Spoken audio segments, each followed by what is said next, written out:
What you're about to watch lasts exactly 1 second.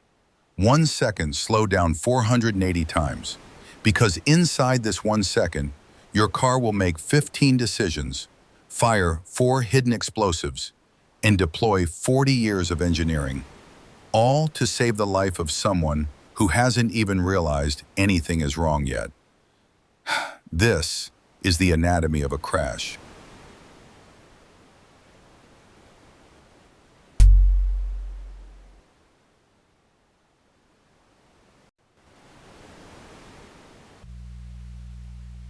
Right now, in your own car, there are at least 4 devices that are, chemically speaking, bombs. Real pyrotechnic charges. You drive with them every day. They sit silent for years, waiting for one specific signal. Most drivers will never know they exist.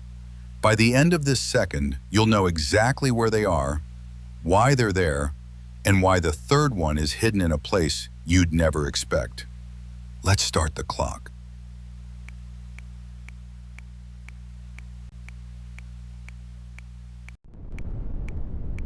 Time plus 1 millisecond. The bumper touches the barrier, and the car does something that sounds insane. It starts destroying itself, on purpose. The front of your car is designed to die. Engineers call it the crumple zone. Thousands of precisely calculated weak points that fold like an accordion. Every centimeter of folding metal eats energy that would otherwise reach you. A crash that lasts longer is a crash that hurts less. The cabin, meanwhile, is a fortress, a rigid steel cage that refuses to bend. The car sacrifices its body to protect yours. But the driver doesn't know any of this yet. The human brain needs 250 milliseconds just to notice something happen. The car can't wait for him, so it stops asking.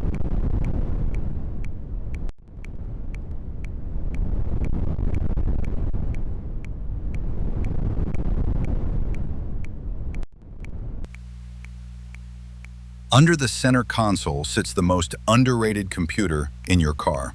It has one job, and one job only. Answer a single question.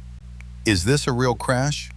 Its sensor is an accelerometer, a cousin of the chip that rotates your phone screen. But this one feels violence. A pothole? Spike. Slamming the brakes? Spike. It ignores them all. It's waiting for a signature, a deceleration so brutal it cannot be anything else. And here's the pressure. If it fires for a pothole, an explosion goes off in your face at highway speed. If it hesitates in a real crash for just 10 milliseconds, the driver's head arrives before the airbag does. It must be perfect, every time. At T plus 25 milliseconds, the line crosses the threshold. Verdict? Real. The computer fires, but not the airbag, not yet. First, the explosive nobody knows about.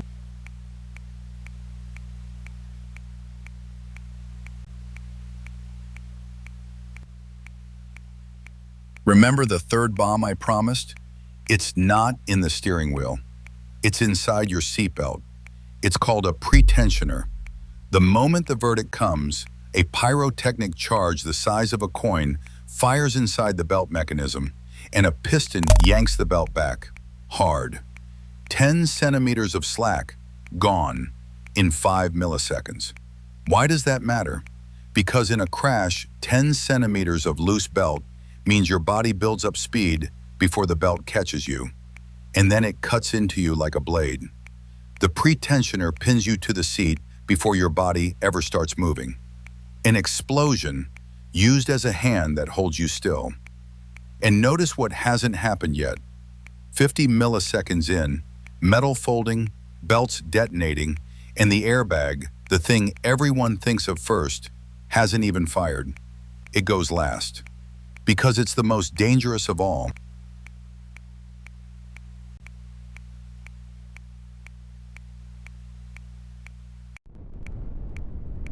There is no pump in your steering wheel. No tank of compressed air. There's no time for any of that. Instead, a tablet of a chemical called sodium azide. The signal ignites it, And in one explosive breath, it becomes a huge volume of nitrogen, the same gas filling 78% of the air in your lungs right now. The bag erupts at over 300 kilometers per hour, faster than a Formula One car, centimeters from your face. This is why it fires last, and why the belt must pin you first. An airbag meeting a body that's already flying forward doesn't cushion it, it punches it. Timing is everything. And then, the quietest piece of genius in the whole second. 2 small holes in the back of the bag. Because a sealed bag would be a wall. The instant your body lands, gas vents through those holes. And a 300 kilometer per hour explosion becomes a pillow, a controlled bomb with a built-in exhale.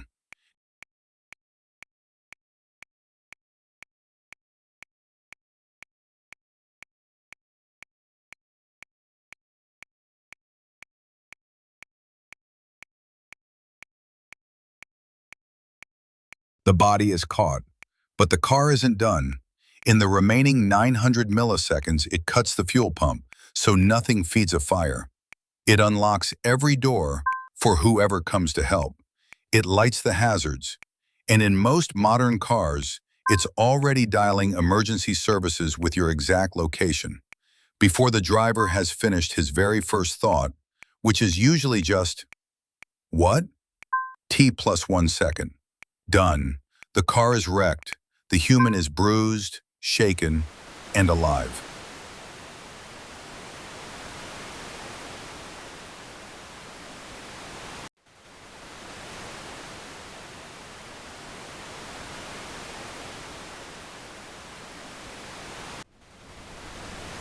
One second. 15 decisions. 4 explosions.